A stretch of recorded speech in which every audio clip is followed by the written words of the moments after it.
That's how it all started.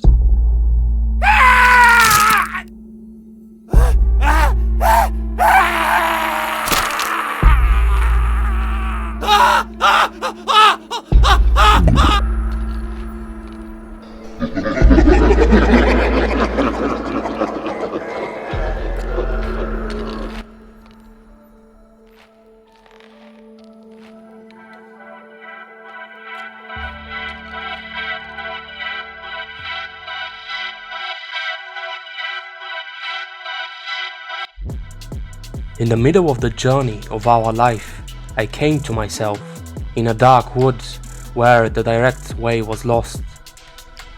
It is a fearful thing to fall into the hands of the living God.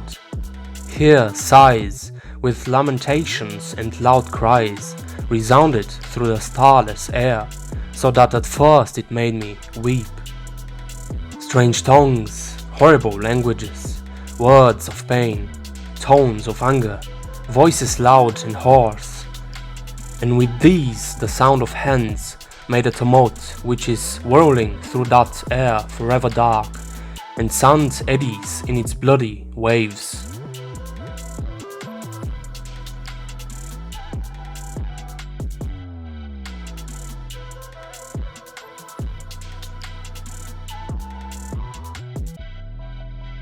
The first step towards Guts' torture was the unleashing of madness.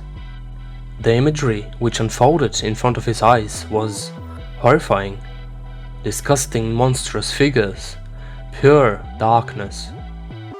Guts himself could evade the first wave of monsters which came his way, but falls down where the corpses of many comrades lay. No one is alive, and you have the feeling that the predator is luring you into its bloodied claws. Then all is revealed. Severed heads, torn bodies, hands and feet. All those people that became like family to Guts were mere body parts and leftovers now in the mouths of humanoid insects and abominations. They mock one of their last preys. Why? Because they can, which thrusts Guts into a frenzy and turns him Berserk, the title of the manga. Human sins are manifested in those creatures: gluttony, pride, lust. Guts' true torture begins with the capture of Casca and the extreme sexual treatment of her, which enrages Guts even more. He almost unhumanly battles with the disgusting and more powerful giants, as if life had lost its meaning in that moment. Only we, the readers and the viewers, can calmly stop and look up at the scenery and analyze the Homo sapiens symbolism which is presented in this so-called event, the Eclipse. For those who were involved in the carnage, it was unimportant if God, the devil, or a human caused this massacre. All that mattered was the horror and fear for one's life. Guts was caught by the teeth of a demon and was immobile for a while. Then everything stopped with him. Apparently, this was a birth of something. The ground was pulsating like the veins of a mother, and all her blood flowed towards the development of the child. However, that child was born with the blood of his comrades, and its former name was Griffith.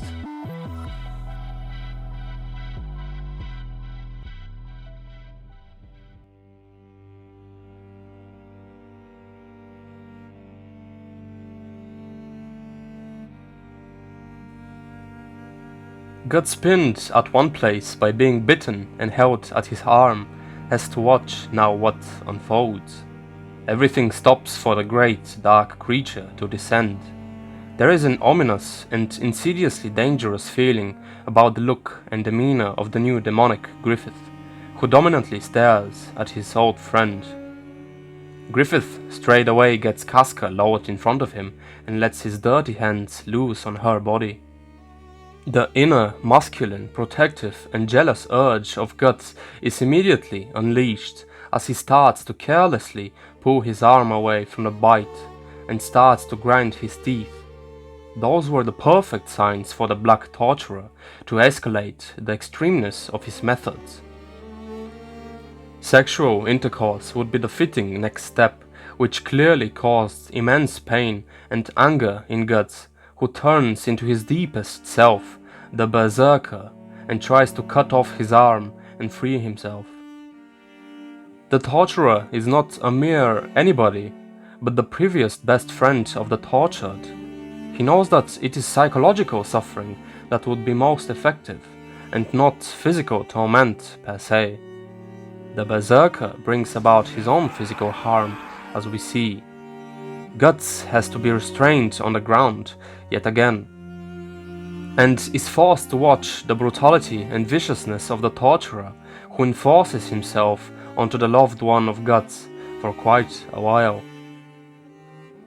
The pure inability to do anything in that moment is heavily challenging for Guts, who hates the feeling of helplessness. The sight heightens his emotion of sadness and anger, which cause his tears to flow out.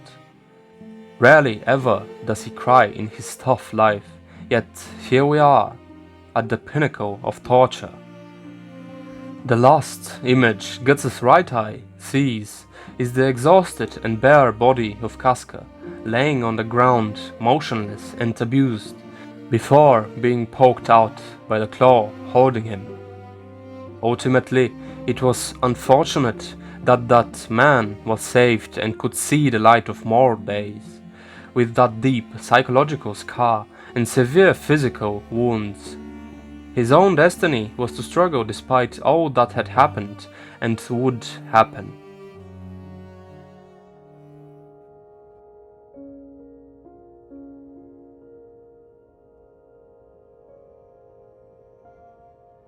The torture of Guts was meant to be eternal and recurring through his memory. It was meant to stoke his wrath, feed his hunger for revenge, distort his sanity, and disrupt further romantical connection to Casca. He was living in perpetual hell, something Griffith did not accept. Yet Griffith was rendered completely physically disabled, while Guts retained his body. Destiny decided to test him further in his human form. When you come out of the storm, you won't be the same person who walked in. That's what the storm is all about. Hell is empty and all the devils are here. The torture of Guts was the most important cog in Guts' and Berserk's story. It was the journey of the hero, who failed and failed at the start as a mere beginner and a trickster, almost losing his life because of giving away to the angry beast inside of him. Steadily, Guts starts to accept his feelings and integrate the shadow of his broken heart through the metaphorical and literal struggle with the Berserker armor and the beast of darkness. It is analogical to Christ, who carried his cross to ultimately be reborn. If Miura's work will be finished in similar symbolic and religious fashion, or the existential meaninglessness of life will be underlined, is yet to be seen. Lord, make me an instrument of your peace. Where there is hatred, let me sow love. Where there is injury, pardon. Where there is doubt, faith. Where there is despair, hope. Where there is darkness, light. Where there is sadness, joy.